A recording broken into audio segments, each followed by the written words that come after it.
let's get more on the Fed decision with CNBC senior economics reporter Steve Leisman. Steve, what do you think? What do you walk away with as the most striking change in Fed Chair Powell's tone today?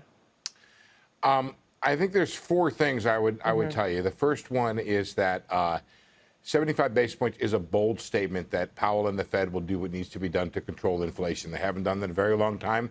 And he said we could do 50 or 75 next time. It won't be common, but it's out there as a tool.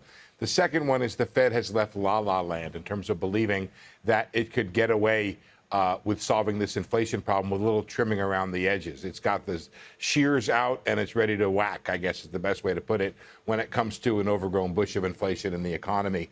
And the third is the Fed and the market now being in better sync when it comes to where we're all headed here. Somebody raised the interesting question, did the Fed, I think it was Tim, did the Fed lead the market, did the market lead the Fed? It doesn't matter. They're a little bit closer on where we're going. It's worth looking at what the outlook is right now and the big, bold change, not the 75, but in the outlook. They went from 1.9 for a Fed forecast for this year to 3.4, and then they went next year to 3.8, almost a full percentage point up higher, or a full percentage point higher from where they were. So that's a big, big move by the median official or the median of Fed official forecast right there. I think that's really important. The fourth thing I think that is worth taking away, there's those forecasts right there, what they did in terms of moving up the outlook, much closer to where the market is right now.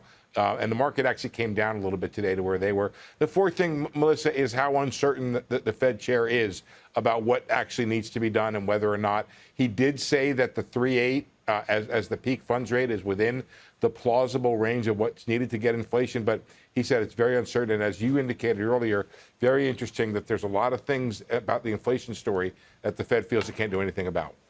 And I think it was interesting that the line of questioning from all of you reporters in the room was sort of along the line of is recession going to be on the table, in that if you keep raising rates, knowing that there's a large part of inflationary pressures that will not be relieved by monetary policy, at some point, it's not just a sledgehammer that the Fed is using, it's a bulldozer, because you're basically going to kill demand by just whacking the consumer and rolling them into the ground, because you cannot control those inflationary pressures of food and energy. And yet here we are on this hiking path. Oh, that's right. But you think about what the alternative is. What kind of economy would we have if we had monthly inflation at 8% or 9% every month? It is the counterfactual doesn't even matter at that point. It's like, what is the alternative? The alternative is 8 or 9% inflation. That will almost certainly lead to a recession. I still think I'm the last guy out there, I think, that thinks we can skirt the recession here. And by that, I mean, if the Fed can get inflation down and it can end up at a 4% funds rate, I don't think that's the end of the world. I think we can have a normally functioning, growing economy at a 4% funds rate for at least a while we get inflation down, and then maybe ease back down to 3. I think that's something we can do. And I'm going to embrace a bit of Powell's optimism on this, that it's still possible to do it. But I would say the outlook is less certain.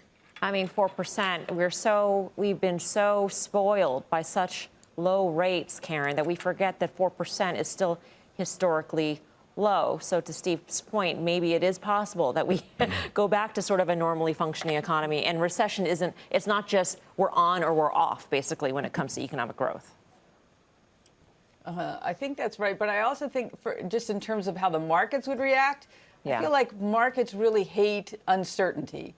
And are we not in recession? That's kind of uncertainty the market doesn't like. And I know Tim was, hoping for a sort of sharp, swift recession.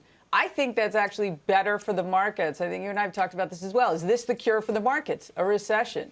Because then they would look forward and look through it and not be so uncertain about, well, are rates going to, is inflation going to come down? Are we going to be able to pass along prices? All of that.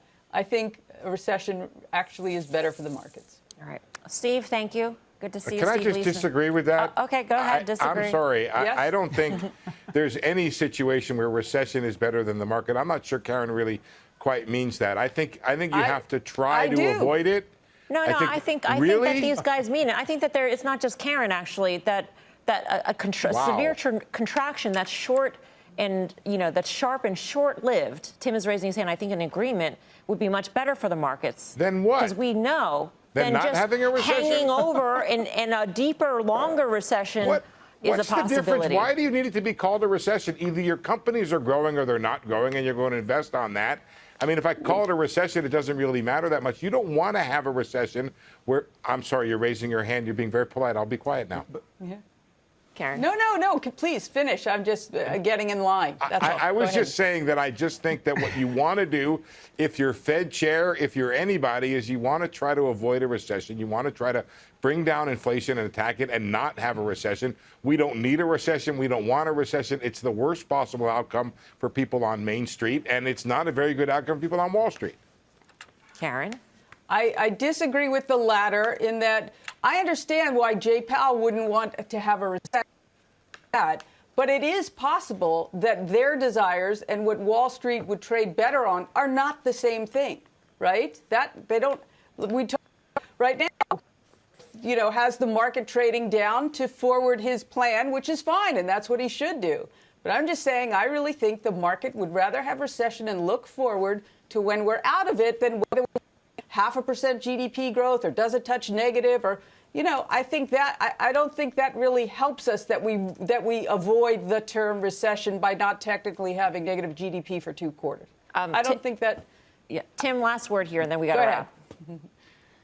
Well, again, I also think that Main Street right now is well ahead of Wall Street in terms of where they sit. The consumer has a job. I think technically the recession that happens in the economy is a bit of a reset in terms of if you can overcome inflation expectations and you can hit that with the sledgehammer and the bulldozer, that's more important right now.